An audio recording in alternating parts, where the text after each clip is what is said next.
Buongiorno, welcome to Italian band review here.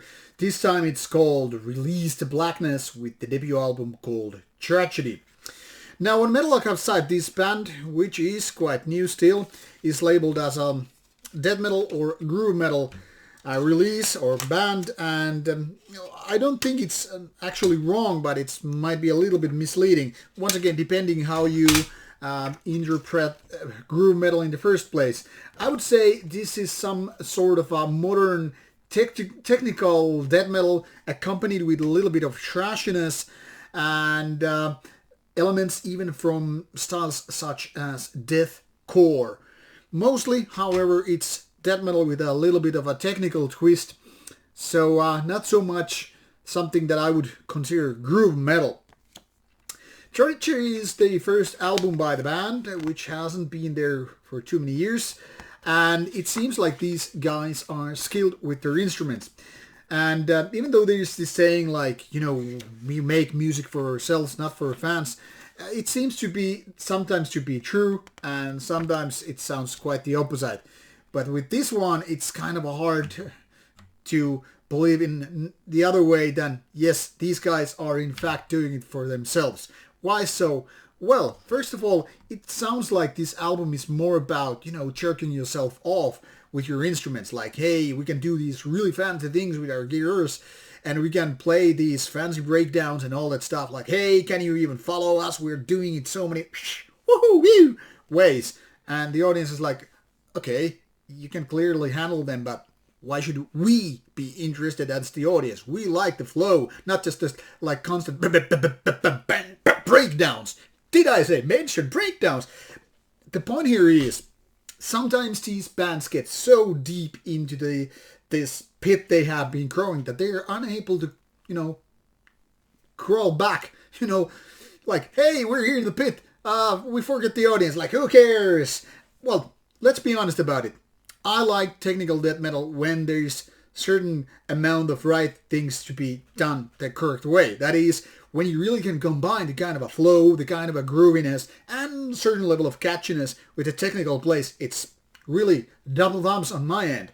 But when it's more about technicality first and actual songwriting second, then it's not so much.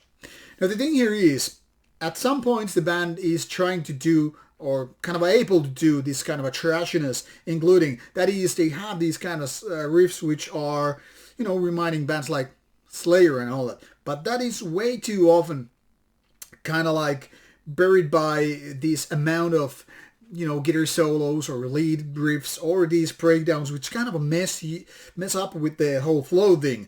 So instead of like, okay, now I can lay back, and like, what the hell? Why did you have to stop it right there? Oh yeah, I forgot. You have to show your, skill set with your instrument and all that stuff. So for some people, it might be really, really enjoyable. I mean, if you like that, it's the flow is constantly broken and the songs get a little bit chaotic, then this is definitely right up your alley. But if you just like the kind of a motion going on, not just, pressing the brake pedal too often, I don't know. It gets kind of complicated. Also, what's more is that these vocals are not really the typical death metal vocals. I mean, if you're expecting some kind of a strong and brutal growling, you're gonna get disappointed. These are more about screaming and shrieking and shouting in a way that it doesn't really sure like which way to go. Like, am I gonna turn left or right or just go into the forward ways? And that is also one of those parts that create this level of chaotic parts. And that's not even enough. There are also keyboard parts which are there like, hey, we're gonna include these parts as well. So if it sounds kind of messy and chaotic, that's exactly what's going on here. But the good side is there are some better parts. So this is definitely better than your mediocre, meaningless bullshit album.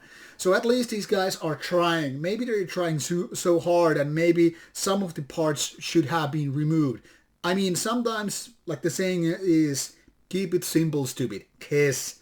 And sometimes less is more, even though Mr. Malmsteen might think otherwise. But this is definitely an album for the masses. This is not an album for mainstream audience. And even if you think like, hey, I'm not a mainstream audience, I listen to death metal, maybe this is still not for you. I mean, it depends from which kind of a corner you come from. You have to have the kind of a understanding and liking towards technical extreme metal in order to like this, in my opinion anyway. I do like that stuff every now and then, quite much even, but I still couldn't get my, liking this album too much because of those features, which I would just call flaws on this album. So what is happening here, in my opinion, to sum it up, that is like this band has a lot of potential. They know how to handle their instruments and they know how to do these cool technical parts, but for the cost of being with a good flow, good groove, good, progress. And there are parts which are worth listening to, but way too often it's just too much in wrong ways. Now, with this all being said, obviously you decide for yourself. Go check out the band's Bandcamp links, and which are included there. And what can I say? I hope you enjoy it. Meanwhile, take care and see you soon. More reviews coming your way.